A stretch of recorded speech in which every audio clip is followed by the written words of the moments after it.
नमस्कार दोस्तों, आप सभी का स्वागत है आपके अपने YouTube channel history with Narendra में। दोस्तों, आज की वीडियो में हम NCERT 12th क्लास के चैप्टर 4 को करेंगे, जिसका नाम है विचारक विश्वास और इमारतें। अगर आप चैनल पे नए हैं तो चैनल को सब्सक्राइब कर लें, धन्यवाद। आइए करते हैं वीडियो शुरू। पहला प्रश्न है, सांची कहाँ स्थित है? तो सांची मध्य प्रदेश में स्थित है। नेक्स्ट क्वेश्चन है, ताज उल इकबाल तारिक भोपाल किसकी आत्मकथा है? तो ये जहां बेगम की आत्मकथा है। नेक्स्ट है, ताज उल इकबाल तारिक भोपाल की रचना किसने की थी? तो इसकी रचना शाहजहां बेगम ने की थी। नेक्स्ट क्वेश्चन है, शाहजहां बेगम किस रियासत की नवाब थी? तो वो भोपाल की नवाब थी। नेक्स्ट है, निम्न में से किसका संबंध सांची के पुरावशेषों के अध्ययन से है? राइट आंसर हो जाएगा ऑप्शन बी, अलेक्जेंडर कनिंघम, जो कि भारतीय प्रत्नतत्व सर्वेक्षण के पहले डायरेक्टर जनरल भी थे। नेक्स्ट क्वेश्चन है, जॉन मार्शल ने सांची पर लिखे अपने महत्वपूर्ण ग्रंथों को किसे समर्पित किया? तो शाहजहां बेगम की जो उत्तराधिकारी थी सुल्तान जहां बेगम को समर्पित किया था। नेक्स्ट क्वेश्चन है, इनका संबंध भी भोपाल से था।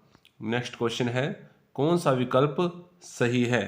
तो जरथुष्ट जो धर्म है वो ईरान में इसकी उत्पत्ति हुई, खुंगसी की चीन में, सुकरात अरस्ते जो ये दार्शनिक थे, इनकी उत्पत्ति यूनान में होती है। ये भी सभी यहाँ पर जो नाम दिए गए हैं ये सभी क्या है, ये दार्शनिक हैं, तो ये सभी सुमेलित दिए गए हैं। नेक्स्ट है, ऋग्वेद का संकलन काल माना जाता है। तो उनका ऋग्वेद का संकलन काल 1500 ईस्वी पूर्व से 1000 ईस्वी पूर्व माना जाता है। नेक्स्ट क्वेश्चन है, ऋग्वेद में किन देवताओं की स्तुतियों का संग्रह है? तो अग्नि, इंद्र और सोम। तो उपरोक्त सभी राइट आंसर हो जाएगा। नेक्स्ट है, कुटागारशाला। कुटागारशाला का शाब्दिक अर्थ है, तो इसका अर्थ होता है नुकीली छत वाली झोपड़ी। तो इन झोपड़ियों में बहुत भिक्षु विभिन्न धर्मों के लोगों के साथ विचार विमर्श किया करते थे। नेक्स्ट है, समकालीन बौद्ध ग्रंथों में कितने संप्रदायों अथवा चिंतन परंपराओं का उल्लेख मिलता है? तो राइट आंसर है ऑप्शन बी, 64। नेक्स्ट है, वैदिक कालीन यज्ञ परंपरा के संदर्भ में कौन सा विकल्प सही है? तो उत्तर वैदिक काल 1500 1000 ईस्वी पूर्व से 500 ईस्वी पूर्व का काल माना जाता है, में कुछ यज्ञ घरों के मालिकों द्वारा किए जाते थे। तो कथन सही है। राजसूय और अश्वमेघ जैसे जटिल यज्ञ सरदार और राजा किया करते थे, ये भी सही है। यह यज्ञ अनुष्ठान के लिए ब्राह्मण पुरोहितों पर निर्भर रहना पड़ता था, तो ये कथन भी सही है। इस प्रकार से सभी कथन यहाँ पर सही दिए गए हैं। नेक्स्ट क्वेश्चन है, ऋग्वेद में किस देवता का आह्वान करते हुए कहा गया है कि हे शक्तिशाली देव, आप हमारी आहुति देवताओं तक ले जाएं। हे बुद्धिमंत, आप तो सबके दाता हैं। हे पुरोहित, हमें खूब सारे खाद्य पदार्थ दे। तो राइट आंसर हो जाएगा ऑप्शन यहाँ पर सी, अग्नि। अग्नि देवताओं और मनुष्यों के बीच मध्यस्थ देवता थे। नेक्स्ट है, ऋग्वेदिक छंदों के संदर्भ में कौन सा विकल्प सही है? तो ऋग्वेद के अधिकांश छंद देवताओं की स्तुति में रचे गए हैं, बिल्कुल सही है। ऋग्वेद के छंदों की रचना वैदिक संस्कृति में की गई है, बिल्कुल सही है। वैदिक छंद पुरोहित परिवारों के लोगों को मौखिक रूप से सिखाए जाते थे, तो ये कथन भी सही है। तो ऋग्वेदिक छंदों के बारे में सभी कथन यहाँ पर सही दिए गए हैं। Right answer option D. Next question है, किन रचनाओं से पता चलता है कि लोग जीवन का अर्थ, मृत्यु के बाद के जीवन की संभावना और पुनर्जन्म के बारे में जानने के लिए उत्सुक थे? तो इसका राइट आंसर हो जाएगा उपनिषद। उपनिषद से पता चलता है कि लोग जीवन का अर्थ, मृत्यु के बाद जीवन की संभावना और पुनर्जन्म के बारे में जानने के उत्सुक होते थे। नेक्स्ट क्वेश्चन है, क्वेश्चन नंबर 16, किस विचारधारा के अनुसार किसी व्यक्ति का अस्तित्व उसकी जाति और लिंग से निर्धारित होता था? तो ब्राह्मणवाद से। नेक्स्ट क्वेश्चन है, आत्मा की प्रकृति के संदर्भ में किस धार्मिक ग्रंथ में उल्लेख मिलता है कि मेरी यह आत्मा धान या यव या सरसों या बाजरे के बीज की गिरी से भी छोटी है? मन के अंदर छुपी मेरी यह आत्मा पृथ्वी से भी विशाल, क्षितिज से भी विस्तृत, स्वर्ग से भी बड़ी और इन सभी लोकों से बड़ी है। तो ये छांदोग्य उपनिषद में मिलता है। नेक्स्ट है, किस ग्रंथ में उल्लेख मिलता है कि यह पवन जो बह रहा है निश्चय ही एक यज्ञ है, बहते बहते यह सबको पवित्र करता है, इसलिए यह वास्तव में यज्ञ है? तो इसका वर्णन भी छदुंगे उपनिषद में मिलता है। नेक्स्ट है त्रिपिटक का क्या अर्थ है? शाब्दिक अर्थ बताना है, तो इसका अर्थ होता है त्रि मतलब तीन और पिटक मतलब टोकरी, तो तीन टोकरियां। नेक्स्ट है वैशाली या वैशाली का जो वैशाली है वो वैशाली का प्राकृतिक पाली रूप है। तो वैशाली कहाँ पर है? तो वैशाली बिहार में स्थित है। नेक्स्ट क्वेश्चन है बुद्ध की शिक्षाओं का संकलन 5वीं 4वीं सदी ईस्वी पूर्व में कहाँ पर किया गया था? तो जो दूसरी बौद्ध सभा होती है वैशाली में, तो उसमें किया गया था। दूसरी बौद्ध संगति जो कि कलाशोक के समय में होती है वैशाली में। नेक्स्ट क्वेश्चन है किस पीटक में बुद्ध की शिक्षाओं का संकलन किया गया है? तो सुत्त पीटक में बुद्ध की शिक्षाओं का, विनय पीटक में बौद्ध भिक्षुओं के लिए नियमों का, और अभिधम पीटक में बौद्ध दर्शन का संकलन या उससे पता चलता है। नेक्स्ट है कि किस पीटक में दार्शनिक विषयों का, तो अभी बताया अभिधम पीटक में दार्शनिक विषयों का संकलन किया गया है। नेक्स्ट क्वेश्चन है किस पीटक में संघ या बौद्ध मठों में रहने वाले लोगों के लिए नियमों का संकलन किया गया है? तो नियमों का वर्णन विनय पीटक में मिलता है, सुत्त पीटक में शिक्षाएं और अभिधम पीटक में दर्शन। नेक्स्ट क्वेश्चन है क्षेत्र विशेष के बौद्ध इतिहास ग्रंथ दीपवंश महावंश का संबंध किस देश से है? तो इसका संबंध श्रीलंका से है। नेक्स्ट क्वेश्चन है महात्मा बुद्ध की शिक्षाओं व प्रवचनों के संदर्भ में कौन सा विकल्प सही है? तो बुद्ध चर्चा और बातचीत करते हुए मौखिक शिक्षा देते थे, बिल्कुल सही, उन्होंने पाली भाषा में शिक्षा दी थी। महिलाएं, पुरुष, बच्चे इन प्रवचनों को सुनकर इन पर चर्चा करते थे, ये भी कथन सही है। बुद्ध के किसी भी संभाषण का उनके जीवन काल में नहीं लिखा गया, तो उनके भाषण को उनके जीवन काल में नहीं लिखा गया था, ये भी कथन सही है। तो सभी कथन यहाँ पर सही है, राइट आंसर ऑप्शन डी हो जाएगा। नेक्स्ट है अधिकतर प्राचीन बौद्ध ग्रंथों की भाषा कौन सी है? तो प्राचीनतम जो बौद्ध ग्रंथ है वो पाली भाषा में लिखे गए हैं, जबकि जैन ग्रंथ प्राकृत भाषा में लिखे गए हैं। नेक्स्ट क्वेश्चन है बौद्ध धर्म के पूर्व एशिया में प्रसार के बाद बौद्ध ग्रंथों की खोज में भारत आने वाले फाशियान स्वेनशांग जैसे तीर्थयात्रियों का संबंध किस देश से है? तो उनका संबंध चीन से है। फाशियान 4वीं शताब्दी में और स्वेनशांग 7वीं शताब्दी में भारत में आते हैं। नेक्स्ट क्वेश्चन है अजातशत्रु कहाँ के शासक थे? तो वो मगध के शासक थे। नेक्स्ट है निम्न में से कौन आजीवक परंपरा से संबंधित थे? तो राइट आंसर हो जाएगा option A Makkhali Gosala. Next question है ऐसे लोग जो विश्वास करते हैं कि सब कुछ पूर्व निर्धारित है अथवा नियतिवादी का संबंध किस परंपरा से है? तो इसका संबंध आजीवक परंपरा से है। नेक्स्ट है निम्न में से कौन से उपदेशक लोकायत या भौतिकवादी परंपरा से संबंधित थे? तो अजित केशकम्बलिन लोकायत या भौतिकवादी परंपरा से संबंधित थे। नेक्स्ट क्वेश्चन है वे महापुरुष जो पुरुषों और महिलाओं को जीवन रूपी नदी के पार पहुंचाते हैं कहलाते हैं, तो उनको तीर्थंकर कहते हैं। तो वो इनका संबंध जैन धर्म से है। महावीर स्वामी 24वें तीर्थंकर थे, पहले ऋषभदेव थे। नेक्स्ट क्वेश्चन है जैन दर्शन की अवधारणा के संदर्भ में कौन सा विकल्प सही है? तो संपूर्ण विश्व प्राणवान है, इसके अनुसार पत्थर, चट्टान, जल में भी जीवन होता है, बिल्कुल सही है। जीवों के प्रति अहिंसा, विशेषता इंसानों, जानवरों, पेड़ पौधों, कीड़े मकोड़ों को न मारना जैन दर्शन का केंद्र बिंदु है, बिल्कुल सही कथन है। नेक्स्ट कथन दिया गया है जन्म और पुनर्जन्म का चक्र क्रम के द्वारा निर्धारित होता है, तो ये भी कथन सही है, राइट आंसर हो जाएगा ऑप्शन डी। नेक्स्ट क्वेश्चन है महावीर स्वामी जैन धर्म के 10वें तीर्थंकर थे? तो वो 24वें थे, जबकि 23वें पार्श्वनाथ थे, पहले ऋषभदेव थे। नेक्स्ट क्वेश्चन है जैन धर्म के किस सिद्धांत ने संपूर्ण भारतीय चिंतन परंपरा को प्रभावित किया है? तो अहिंसा के सिद्धांत ने संपूर्ण भारतीय चिंतन परंपरा को प्रभावित किया है। नेक्स्ट है जैन धर्म में प्रयुक्त अमरीशा शब्द से क्या तात्पर्य है? तो इसका इस शब्द का तात्पर्य होता है ब्रह्मचर्य। नेक्स्ट है महावीर स्वामी के बचपन का क्या नाम था? तो उनके बचपन का नाम वर्धमान था, जबकि सिद्धार्थ ये महात्मा बुद्ध के बचपन का नाम था। नेक्स्ट है जैन साधु व साध्वियों द्वारा किए जाने वाले महाव्रतों के संदर्भ में कौन सा विकल्प सही है?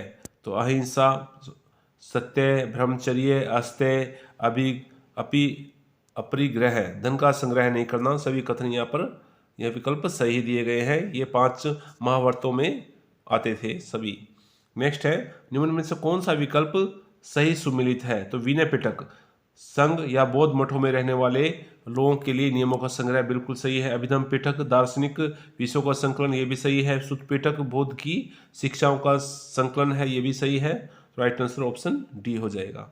नेक्स्ट है, किस दार्शनिक का कथन है कि हालांकि बुद्धिमान लोग यह विश्वास करते हैं कि सद्गुण से डैश इस तपस्या से मैं क्रम प्राप्ति करूंगा, मूर्ख उन्हीं कार्यों को करके धीरे धीरे क्रम मुक्ति की उम्मीद करेगा। दोनों में से कोई कुछ नहीं कर सकता। सुख और दुख मानो पूर्व निर्धारित मात्रा में माप कर दिए गए हैं। इस संसार में बदला नहीं जा सकता, इसे बढ़ाया घटाया नहीं जा सकता। जैसे धागे का गोला फेंक देने पर लुढ़कते लुढ़कते अपनी पूरी लंबाई तक खुलता जाता है, उसी तरह मूर्ख और विद्वान दोनों ही पूर्व निर्धारित रास्ते से होते हुए दुखों का निदान करेंगे। तो राइट आंसर हो जाएगा ऑप्शन डी, यहाँ पर मखली घोषाल के वचन है। नेक्स्ट है, बुद्ध और अजातशत्रु के बीच वार्तालाप का दृष्टांत किससे लिया गया है? तो ये सुत्त पिटक से लिया गया है। नेक्स्ट है, महात्मा बुद्ध के बचपन का नाम सिद्धार्थ था, जबकि वर्धमान ये महावीर स्वामी का बचपन का नाम था। नेक्स्ट है, महात्मा बुद्ध किस कुल से या गणराज्य से संबंधित थे? तो उनका कुल या गण शाक्य था, जबकि महावीर ज्ञात्रिक कुल के थे। नेक्स्ट क्वेश्चन है, नगर भ्रमण के समय महात्मा बुद्ध को दिखाई देने वाले दृश्यों का सही क्रम है? तो सबसे पहले उन्होंने किसको देखा था? एक वृद्ध व्यक्ति को देखा, उसके बाद एक बूढ़े व्यक्ति, फिर उसके बाद मृतक को, और फिर एक सन्यासी को। तो इन चार दृश्यों को देख करके महात्मा बुद्ध का जीवन है वो बिल्कुल बदल जाता है। नेक्स्ट है, किस स्थल से प्राप्त 200 ईस्वी की एक मूर्ति में बुद्ध को महल से जाते हुए नगर भ्रमण हेतु महल से प्रस्थान करते हुए दिखाया गया है? तो वो जो मूर्ति है हमें अमरावती से प्राप्त होती है।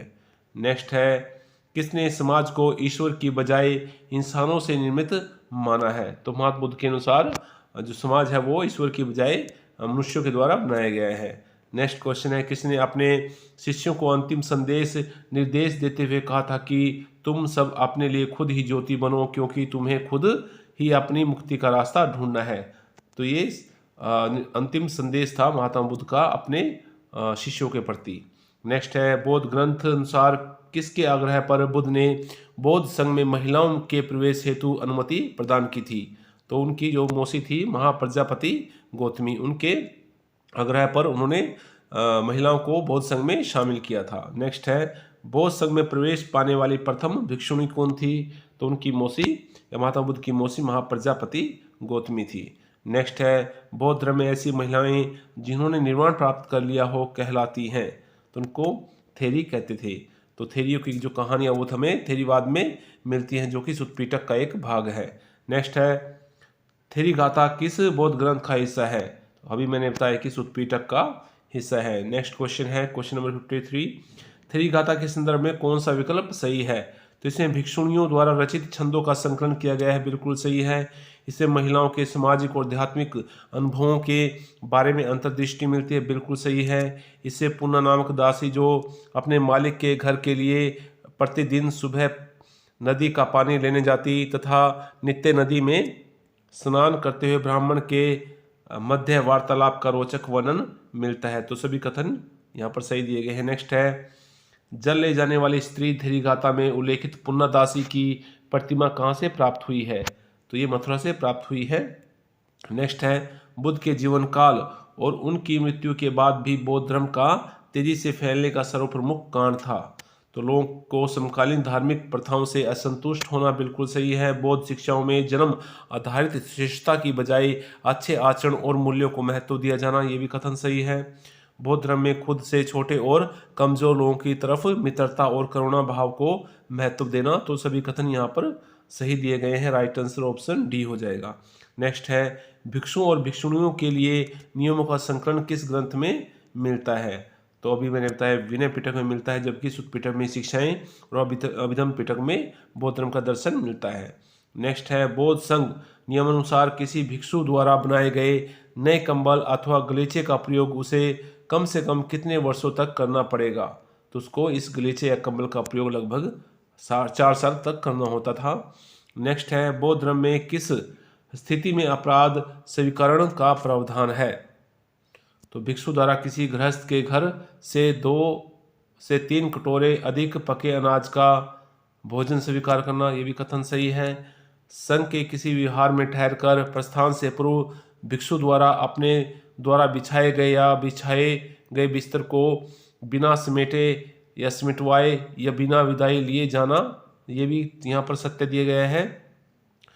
6 वर्ष से कम अवधि में बिना भिक्षुओं की अनुमति के नया कंबल या गलीचा बनवाना, तो ये सभी कथन यहाँ पर सही दिए गए हैं। नेक्स्ट है महात्मा बुद्ध के जीवन संबंधी घटनाओं के संदर्भ में कौन सा विकल्प सही है?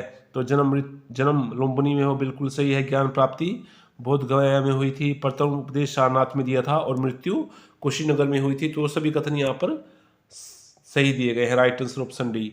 नेक्स्ट है महात्मा बुद्ध ने किस स्थान पर निर्वाण प्राप्त किया था? तो कुशीनगर में या कुशीनारा में निर्वाण प्राप्त किया था।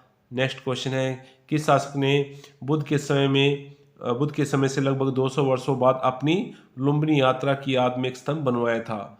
तो वो थे सम्राट अशोक। सम्राट अशोक ने अपने शासन के 20वें वर्ष लुम्बिनी की यात्रा की थी और वहाँ पर उन्होंने जो भूमि कर था वो घटा दिया था और 1/6 से 1/8 कर दिया था। नेक्स्ट है किस बौद्ध ग्रंथ में उल्लेख मिलता है कि अशोक ने बुद्ध के अवशेषों के हिस्से हर महत्वपूर्ण शहर में बांटकर उनके ऊपर स्तूप बनाने का आदेश दिया था? तो ये हमें अशोक अवदान से उल्लेख मिलता है। किस स्थल के तोरण द्वार का हिस्सा हाथी दांत का काम करने वाले शिल्पकारों के दान से बनाया गया था? तो right answer option B Sanchi. Next है बौद्ध साहित्य में तथागत शब्द किसके लिए प्रयुक्त हुआ है? तो ये महात्मा बुद्ध के लिए तथागत शब्द है, यह उनका पर्यायवाची इनका एक नाम है। नेक्स्ट है किस पुरातत्ववेत्ता में लिखा था कि या ने लिखा था, यहाँ पर सॉरी ने आना चाहिए, ने लिखा था कि इस देश की प्राचीन कलाकृतियों की लूट होने देना मुझे आत्मघाती और असमर्थनीय नीति लगती है? तो ये एच एच कोल के कथन है। नेक्स्ट है सांची की खोज कब हुई?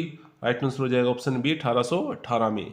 नेक्स्ट है सांची की मूर्ति कला में उत्कीर्णित दानी राजकुमार कथा का दृश्यांकन किस ग्रंथ से लिया गया है?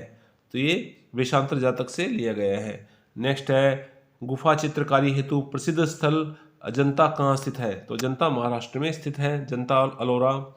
नेक्स्ट है किस इतिहासकार ने सांची को वृक्ष और सर्प पूजा केंद्र माना? इंपॉर्टेंट क्वेश्चन है, तो इसको जेम्स फर्गुसन ने सांची को वृक्ष और सर्प पूजा केंद्र मान लिया था। नेक्स्ट है थेरी शब्द से तात्पर्य है? तो थेरी शब्द से तात्पर्य पुरानी प्रतिष्ठित शिक्षक है। नेक्स्ट है अमरावती कहाँ पर है? तो अमरावती गुंटूर जिला आंध्र प्रदेश में स्थित है। नेक्स्ट है शेष नाग पर आराम करते हुए विष्णु की मूर्ति कहाँ से प्राप्त हुई है? तो देवगढ़ से प्राप्त हुई है। अब देवगढ़ उत्तर प्रदेश जो कानपुर में है। देवगढ़ कहाँ स्थित है? तो उत्तर प्रदेश के कानपुर जिला में। नेक्स्ट है एक विशाल चट्टान को काटकर निर्मित किया गया कैलाशनाथ मंदिर कहाँ स्थित है? तो ये अलोरा में है। 8वीं शताब्दी में मंदिर बनाया गया था राष्ट्रकूट शासक कृष्ण प्रथम के द्वारा। नेक्स्ट है 3री शताब्दी ईस्वी पूर्व अशोक द्वारा निर्मित बराबर की गुफाएं किस राज्य में स्थित हैं? तो ये बिहार राज्य में स्थित हैं और आजीवक संप्रदाय के भिक्षुओं के लिए अशोक ने बराबर की गुफाएं बनवाई थी। नेक्स्ट है सबसे प्राचीन कृत्रिम गुफाएं अशोक के आदेश से किस संप्रदाय के लिए या के संतों के लिए बनाई थी? तो वो आजीवक संप्रदाय के संत थे जिनके लिए अशोक ने बरबरा में गुफाएं बनवाई थी। नेक्स्ट है महाबलीपुरम कहाँ स्थित है? तो ये तमिलनाडु में है। यहाँ से मंदिर मिले हैं जो कि पल्लव शासकों के द्वारा बनाए गए थे। महाबलीपुरम में विशाल चट्टान पर उत्कीर्ण मूर्तियों का साम्य विद्वानों ने किस घटना के साथ करने का प्रयास किया है? तो स्वर्ग से गंगा अवतरण, ये भी सही है। दिवास्त्र प्राप्ति हेतु महाभारत में दी गई अर्जुन की तपस्या और गंगा अवतरण का उत्कीर्ण यहाँ के चट्टानों में किया गया है। राइट आंसर ऑप्शन डी हो जाएगा। नेक्स्ट क्वेश्चन है कौन सा युगम सही सुमिलित है? तो the monument of the Sanchi John Marshall की और अल्फ्रेड फोसे की रचना है। Buddha Gaya the heritage of Shakyamuni Rajendra Lal Mitra की रचना है। बिल्सा टॉप सी अलेक्जेंडर की रचना है। तो उपरोक्त सभी यहाँ पर सुमिलित है। नेक्स्ट क्वेश्चन है एच कोल को किस वर्ष प्राचीन इमारतों का संग्रह अध्यक्ष बनाया गया? तो राइट आंसर हो जाएगा ऑप्शन बी 1880। नेक्स्ट क्वेश्चन है ट्रेजर ट्रेजर ट्रोव एक्ट। इस एक्ट के अनुसार सरकार पुरातात्विक महत्व की किसी भी चीज़ को हस्तगत कर सकती थी, अपने नियंत्रण में ले सकती थी। तो ये एक्ट कब बना? तो ये एक्ट 1888 में बना था। नेक्स्ट क्वेश्चन है इंडियन म्यूजियम कलकत्ता की स्थापना कब हुई थी? तो 1814 में। नेक्स्ट क्वेश्चन है राजकीय संग्रहालय मद्रास की स्थापना कब हुई? तो राइट आंसर हो जाएगा ऑप्शन डी। सभी क्वेश्चन एनसीईआरटी से लिए गए हैं। आपको नहीं यकीन भी नहीं आ रहा होगा कि इस तरह के क्वेश्चन एनसीईआरटी में हो सकते हैं या बन सकते हैं। नेक्स्ट क्वेश्चन है कौन सा विकल्प सही सुमेलित है? तो कंजर्वेशन मैनुअल ये जॉन मार्शल की रचना है। The wonder that was India ये ए.एल. बॉशम की रचना है। Essays of the architecture of the Hindus ये राम राजा की रचना है। तो सभी विकल्प यहाँ पर सुमेलित है। Right answer option D. Next है सांची को किस वर्ष एक विश्व कला दाय स्थान घोषित किया गया? तो right answer option C 1979। Next है जवाहरलाल नेहरू द्वारा किस वर्ष राष्ट्रीय संग्रहालय नई दिल्ली की नींव रखी गई थी? तो राइट आंसर हो जाएगा ऑप्शन डी 1955 में। नेक्स्ट है हुविस्क किस वंश का शासक था? तो वो कुषाण वंश के शासक थे। नेक्स्ट है भिकनु धनवती ने अपने माता पिता के साथ कहाँ पर बोधिसत्व की मूर्ति स्थापित की थी? तो उन्होंने मधुवनक में स्थापित की थी। नेक्स्ट है क्वेश्चन नंबर 89 भारत में आरंभिक स्तूप किस अवधि के माने जाते हैं? तो आरंभिक जो स्तूप हैं वो 3वीं शताब्दी ईस्वी पूर्व के माने जाते हैं, जो कि अशोक के द्वारा बनाए गए थे। ऐसे लोग जिन्होंने सांसारिक जीवन को त्याग दिया है कहलाते हैं, तो उनको श्रमण कहा जाता था। नेक्स्ट है बुद्ध की शिक्षाओं के संकलन के संदर्भ में कौन सा विकल्प सही है? तो 5वीं चौथी शताब्दी में विशाली में आयोजित सभा में बुद्ध की शिक्षाओं का उनके शिक्षाओं द्वारा संकलन किया गया था। तो ये कथन सही है। जो दूसरी बौद्ध संगति होती है विशाली में, वहाँ पर श्रुत पिटक और विनय पिटक का संकलन होता है। नेक्स्ट जो कथन दिया गया है वो है बुद्ध की शिक्षाओं को पहले मौखिक रूप से संप्रेषित किया जाता था। बिल्कुल सही है। कालांतर में बुद्ध की शिक्षाओं को लिखकर विषय और लंबाई के अनुसार वर्गीकरण किया गया। ये भी कथन सही है। राइट आंसर हो जाएगा ऑप्शन डी। नेक्स्ट है किस दार्शनिक ने अजातशत्रु को उपदेश देते हुए कहा था कि हे राजन, दान या यज्ञ या चढ़ावा जैसी कोई चीज़ नहीं होती, इस दुनिया या दूसरी दुनिया जैसी कोई चीज़ नहीं होती। मनुष्य 4 तत्वों से बना होता है। जब वह मरता है तब मिट्टी वाला अंश पृथ्वी में, जल वाला हिस्सा जल में और गर्मी वाला हिस्सा जल में और गर्मी वाला हिस्सा अंश में आग में, और सांस वाला हिस्सा सांस वाला जो अंश है वायु में मिल जाता है और उसकी इंद्रियां अंतरिक्ष का हिस्सा बन जाती हैं। तो ये अजित केश कम्बलिन का कथन है, जो भौतिकवादी थे। नेक्स्ट है किस दार्शनिक ने उपदेश देते हुए कहा कि दान देने की बात मूर्खों का सिद्धांत है, खोखला झूठ है। मूर्ख हो या विद्वान दोनों ही कटकर नष्ट हो जाते हैं, मृत्यु के बाद कोई नहीं बचता। तो ये अजित केश कम्बलिन के कथन है, उनकी शिक्षा है।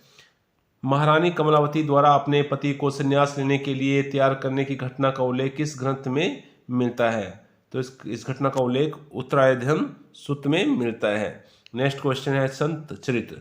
संत चरित्र क्या होती है? जो किसी संत के जीवन के बारे में तो इसके बारे में पहले जो कथन दिया गया है यह किसी संत या धार्मिक नेता की जीवनी होती है। बिल्कुल सही है। संत चरित्र संत की उपलब्धियों का गुणगान करते हैं जो तथ्यात्मक रूप से पूर्णतः सही नहीं होते। ये भी सही लग रहा है मुझे। संत चरित्र हमें संत परंपराओं के अनुयायियों के विश्वासों के बारे में बताते हैं। तो ये भी कथन सही है। तो राइट आंसर ऑप्शन डी हो जाएगा। नेक्स्ट है 4 दृश्यों में से किस दृश्य से प्रभावित होकर बुद्ध ने संन्यास का रास्ता अपनाने का निर्णय लिया था? तो उन्होंने सन्यासी को देखकर जो है संन्यास जीवन अपनाने का निर्णय लिया। नेक्स्ट है जैन मान्यताओं के अनुसार जन्म और पुनर्जन्म का चक्कर डैश के द्वारा निर्धारित होता है। तो यह क्रम के द्वारा निर्धारित होता है। Right answer option B. Next है क्रम चक्कर से मुक्ति हेतु की डैश की जरूरत होती है। तो इसके लिए हमें त्याग और तपस्या की जरूरत होती है। Right answer option D. Next है अपने पति को संन्यास लेने के लिए समझाते हुए किसने कहा था कि जिन लोगों ने सुख का उपभोग कर उसे त्याग दिया है, वायु की तरह भ्रमण करते हैं, मन करे स्वतंत्र उड़ते हुए पक्षियों की तरह जाते हैं।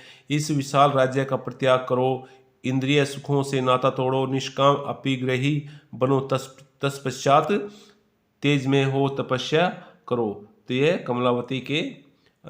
कमलावती ने अपने पति को संन्यास लेने हेतु समझाते हुए कहा था। नेक्स्ट है बौद्ध दर्शन के अनुसार। तो बौद्ध दर्शन के अनुसार विश्व क्या है, उसकी शिक्षाएं कह सकते हैं कि उसकी शिक्षाएं कौन सी हैं। तो विश्व अनित्य है, बिल्कुल सही है, इसमें नित्य परिवर्तन होते रहते हैं। विश्व आत्मा विहीन है, तो वो आत्मा को नहीं मानते थे, ये भी कथन सही है। विश्व में कुछ भी शाश्वत स्थायी नहीं है, तो ये भी कथन है, सब कुछ जो चीज़ें होती हैं वो बदलती रहती हैं, परिवर्तनकारी हैं। तो राइट आंसर हो जाएगा ऑप्शन डी। नेक्स्ट है बौद्ध दर्शन के अनुसार क्षणभंगुर दुनिया में दुख मनुष्य के जीवन का अंतर्निहित तत्व है, बिल्कुल सही है। घोर तपस्या विषय शक्ति के बीच मध्यम मार्ग अपनाकर मनुष्य दुनिया के दुखों से मुक्ति पा सकता है, तो ये भी कथन बिल्कुल सही है बौद्ध धर्म की शिक्षाओं के संबंध में या उसके दर्शन के संबंध में। प्रारंभिक बौद्ध परंपरा में ईश्वर का होना या न होना अप्रासंगिक था, तो ये भी कथन सही है, right answer option D. Next है शोक मगन माँ द्वारा बच्चे को बुद्ध के पास लाने पर बुद्ध ने क्या किया था। तो ये कहानी है कीशा गौतमी ऐसी कोई एक महिला थी जिसका पुत्र मर जाता है, तो वह माता बुद्ध के पास जाती है कि उसके पुत्र को जन्म दे। तो माता बुद्ध औरत को कहते हैं कि मुझे ऐसे घर से सरसों के बीज ला कर दो जहाँ से किसी भी व्यक्ति की मृत्यु ना हुई। तो वो कीशा गौतमी जो औरत होती है वो घर घर जा कर के सरसों के बीज मांगती हैं, परंतु उसको ऐसा कोई घर नहीं मिलता जहाँ किसी की मृत्यु ना हुई हो। तो वापस जब वो आती है तो बुद्ध कहते हैं कि वो कहते हैं कि महिला को मृत्यु के असंभावी होने की बात समझाई कि मृत्यु जो है वो सभी को होती है, किसी को जल्दी हो जाती है, किसी को लेट होती है। तो राइट आंसर ऑप्शन बी हो जाएगा। नेक्स्ट है बुद्ध द्वारा सीगल नामक अमीर गृहपति के साथ उपदेशात्मक वार्तालाप का उल्लेख किसमें मिलता है। तो राइट आंसर हो जाएगा ऑप्शन ए सुत्पीटक में। नेक्स्ट क्वेश्चन है किसने राजा और गृहपतियों को दयावान और आचारवान होने की सलाह दी थी। तो महात्मा बुद्ध, राइट आंसर हो जाएगा ऑप्शन बी। नेक्स्ट है बुद्ध द्वारा सीगल को दिए गए उपदेश के अनुसार मालिक को अपने नौकरों व कर्मचारियों की देखभाल किस प्रकार करनी चाहिए। तो उनकी क्षमता अनुसार काम देकर, उन्हें भोजन व मजदूरी देकर, बीमार पड़ने पर उनकी परिचर्या करके, उन्हें छुट्टी देकर, उनके साथ सस्वाद भोजन बांटकर। तो राइट आंसर ये सभी हो जाएंगे ऑप्शन सी, राइट आंसर हो जाएगा हमारा। नेक्स्ट है महात्मा बुद्ध ने व्यक्ति केंद्रित हस्तक्षेप और सम्यक क्रम की कल्पना किस उद्देश्य से की। तो जन्म मृत्यु के चक्कर से मुक्ति हेतु, आत्मज्ञान हेतु, निर्माण के लिए। राइट आंसर ऑप्शन डी इन सभी के लिए। नेक्स्ट है निर्वाण से क्या तात्पर्य है। अहम और इच्छा का खत्म हो जाना निर्वाण कहलाता है। नेक्स्ट है डैश से गृहत्याग करने वालों के दुख के चक्कर का अंत हो सकता है। तो निर्वाण के द्वारा, निर्वाण प्राप्त करने के बाद दुख है, दुख के चक्कर से अंत हो सकता है। नेक्स्ट है बुद्ध के शिष्य भिक्षु कहलाए क्योंकि वे दान पर निर्भर रहते थे, उनको भिक्षा मांगनी पड़ती थी, इसलिए उनके बौद्ध धर्म के शिष्यों को, माता बुद्ध के शिष्यों को भिक्षु कहा गया। नेक्स्ट है श्रमणी या श्रमण के संदर्भ में कौन सा विकल्प सही है। तो ये सादा जीवन व्यतीत करते थे, बिल्कुल सही है। इनके पास जीवन यापन के लिए अत्यावश्यक चीज़ों के अलावा कुछ नहीं होता था, बिल्कुल सही है। दिन में उपासकों से भोजन दान पाने के लिए वे एक कटोरा रखते थे, ये भी सही है। तो राइट आंसर ऑप्शन डी हो जाएगा। नेक्स्ट क्वेश्चन है शवदाह के बाद शरीर के कुछ अवशेष टीलों पर सुरक्षित रख दिए जाते थे, अंतिम संस्कार से जुड़े ये टीले कहलाते थे, तो इन टीलों को चैत्य कहा जाता था। नेक्स्ट है स्तूप की संरचना के संबंध में कौन सा विकल्प सही है। तो स्तूप की उद्भव एक गोलार्ध लिए मिट्टी के टीले से हुआ जिसे बाद में अंड कहा गया, बिल्कुल सही है। अंड के ऊपर एक हर्मिका होती थी, यह छज्जे जैसा ढांचा देवताओं के घर का प्रतीक था, ये भी कथन सही है। नेक्स्ट दिया गया हर्मिका से एक मस्तूल निकलता था जिसे यष्टि कहते थे, जिस पर अक्सर एक छतरी लगी होती थी, तो ये भी कथन सही है स्तूप के बारे में। तो उपरोक्त सभी कथन यहाँ पर सही दिए गए हैं। नेक्स्ट क्वेश्चन है स्तूप का कौन सा भाग देवताओं के घर का प्रतीक माना जाता था। तो हर्मिका को देवताओं के घर का प्रतीक माना जाता था। स्तूप के किस भाग का संबंध मस्तूल, यष्टि और छतरी से था? तो हर्मिका का संबंध मस्तूल, यष्टि और छतरी से था। नेक्स्ट है स्तूप का वह भाग जो पवित्र स्थल को सामान्य दुनिया से अलग करता था, कहलाता था, तो उसको वेदिका कहते थे। नेक्स्ट क्वेश्चन है डैश के प्रारंभिक स्तूप बिना अलंकरण के हैं? तो अब सांची और बरहोत के जो स्तूप है उनको उनके ऊपर किसी भी तरह का अलंकरण नहीं किया गया है, जबकि अमरावती के स्तूप के ऊपर अलंकरण मिलता है। नेक्स्ट है किसका मानना था कि संग्रहालयों में मूर्तियों की प्लास्टर प्रतिकृति रखी जानी चाहिए, प्रतिकृति मतलब की नकल रखी जानी चाहिए, जबकि असली कृतियां खोज की जगह पर ही रख देनी चाहिए। तो ये H.H. कोल का मानना था। नेक्स्ट क्वेश्चन है स्तूप के अलंकरण के तोरण द्वार के किनारे एक पेड़ पकड़कर झूलती हुई स्त्री को किस रूप में जाना गया है? तो उनको सालभंजी का माना गया है, जो कि तोरण द्वार पर उत्कीर्णित मिली है। नेक्स्ट क्वेश्चन है एशियाटिक सोसाइटी ऑफ बंगाल कहाँ स्थित है? तो ये कलकत्ता में है। इसकी स्थापना 1784 में विलियम जोन्स के द्वारा की गई थी, ताकि भारतीय परंपरा और प्राचीन भारतीय ग्रंथों को समझा जा सके, उनका अनुवाद किया जा सके। नेक्स्ट क्वेश्चन है किस स्तूप में ताक और मूर्तियां उत्कीर्ण करने की कला के उदाहरण मिलते हैं? तो अमरावती और शाहजी की टेरी जो स्तूप, दो स्तूप दिए गए हैं, इन पर उत्कीर्ण जो मूर्तियां वो मिली हैं, जबकि बरहुत और सांची के स्तूप पर मूर्तियां उत्कीर्णित नहीं मिली हैं। नेक्स्ट क्वेश्चन है एलियट ये गंटूर के कमिश्नर थे, ने किस स्तूप को बौद्धों का सबसे विशाल और शानदार स्तूप बताया? तो अमरावती के स्तूप को। नेक्स्ट क्वेश्चन है सालभंजी का मूर्ति के संदर्भ में कौन सा विकल्प सही है? तो लोक परंपरा के अनुसार इस स्त्री द्वारा छुए जाने से वृक्षों में फूल खिल उठते थे और फल होने लगते थे, बिल्कुल सही है। शुभ प्रतीक माने जाने के कारण यह है स्तूप अलंकरण में प्रयुक्त हुआ, सही है। स्तूप अलंकरण में इसे तोरण द्वार के किनारे एक पेड़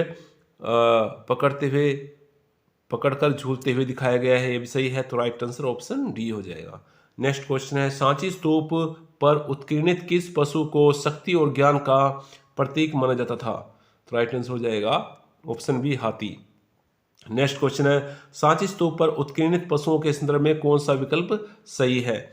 तो सांची स्तूप पर हाथी, घोड़े, बंदर, गाय, बैल का उत्कीर्ण किया गया है, बिल्कुल सही है। सांची में जातकों से लिए गए जानवरों की कहानियां तथा लोगों को आकर्षित करने के लिए भी जानवरों का उत्कीर्णन किया गया था, ये कथन सही है। जानवरों को मनुष्यों के गुणों के प्रतीक के रूप में भी इस्तेमाल किया जाता था, तो ये कथन भी सही है। राइट आंसर ऑप्शन डी हो जाएगा।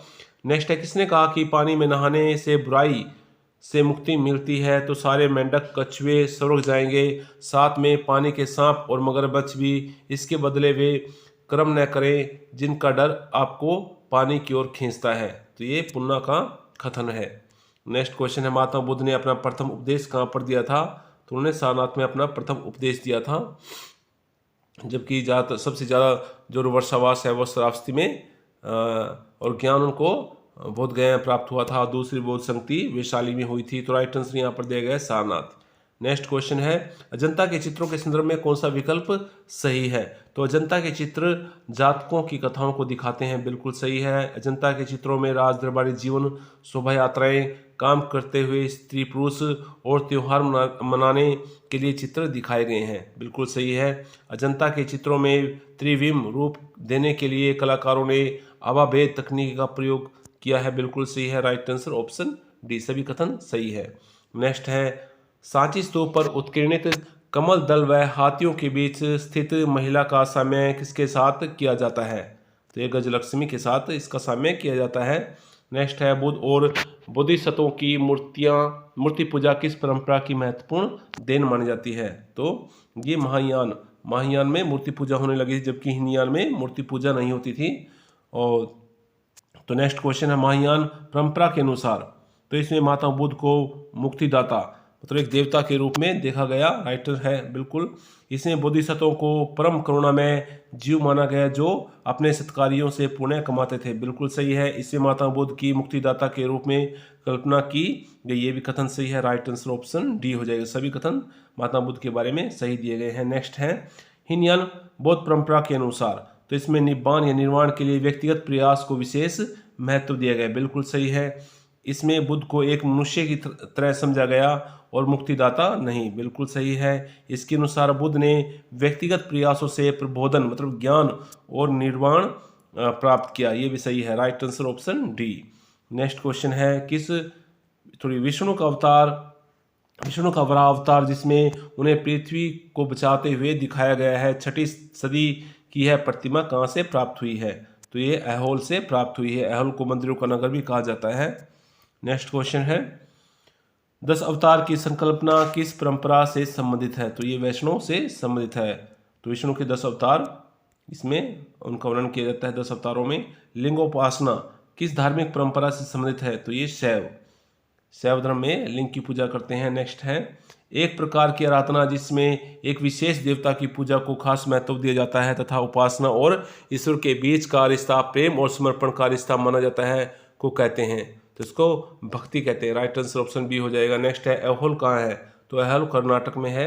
इसे बहुत सारे जो मंदिर हैं इसको मंदिर नगर भी कहते हैं। नेक्स्ट है निम्न में से किस वैदिक साहित्य पढ़ने सुनने की अनुमति नहीं थी? किन को नहीं थी? और पुराणों को वो सुन सकते थे जबकि वैदिक साहित्य को पढ़ और सुन नहीं सकते थे। तो महिलाएं और शूद्र होते थे। राइट आंसर ऑप्शन डी हो जाएगा। नेक्स्ट है 6ठी शताब्दी ईस्वी में दुर्गा की प्रतिमा कहाँ से प्राप्त हुई है? तो दुर्गा की प्रतिमा महाबलीपुरम से प्राप्त हुई है। महाबलीपुरम एक पल्लवों की एक महत्वपूर्ण नगर था जहाँ से बहुत सारे मंदिर हैं वो पाए गए हैं। देवगढ़ का दशावतार मंदिर कहाँ स्थित है? तो उत्तर प्रदेश के कानपुर जिले में। नेक्स्ट है मंदिर स्थापिता के संबंध में कौन सा विकल्प सही है? तो प्रारंभिक मंदिर एक चौकोर कमरे के रूप में थे जिन्हें गर्भगृह कहा जाता था। बिल्कुल सही है। गर्भगृह में एक दरवाजा होता था जिसमें उपासक मूर्ति पूजा हेतु भीतर प्रविष्ट हो सकता था। बिल्कुल सही है। गर्भगृह के ऊपर निर्मित ढांचे को शिखर कहा जाता था। तो ये कथन सही है। राइट आंसर ऑप्शन डी हो जाएगा। नेक्स्ट क्वेश्चन है मंदिर स्थापिता के संबंध में कौन सा कथन सही है? तो मंदिरों की दीवारों पर अक्सर भित्ति चित्र उत्कीर्णित किए जाते थे। सही है। विशाल सभास्थल, शिखर, गर्भगृह, तोरण, प्रदक्षिणा पथ आदि मंदिर स्थापिता के भाग थे। सही है। प्रारंभिक मंदिरों में कुछ पहाड़ियों को काटकर खोखला करके कृत्रिम गुफाओं के रूप में बनाए गए थे। बिल्कुल है। जैसे एलोरा कैलाश मंदिर इसका उदाहरण है। तो यहाँ सभी कथन मंदिर स्थापिता के बारे में सही हैं। नेक्स्ट क्वेश्चन है कैलाश मंदिर का निर्माण कब हुआ? तो कैलाश मंदिर का निर्माण 8वीं शताब्दी में कृष्ण प्रथम जो कि एक राष्ट्रकूट शासक थे उनके द्वारा किया गया था। तो आज की वीडियो में यही क्वेश्चन थे। अगर आपको वीडियो पसंद आई हो तो इसको ज़्यादा से ज़्यादा दोस्तों तक शेयर करें। चैनल पे नए हैं तो चैनल को जरूर सब्सक्राइब कर लें। धन्यवाद।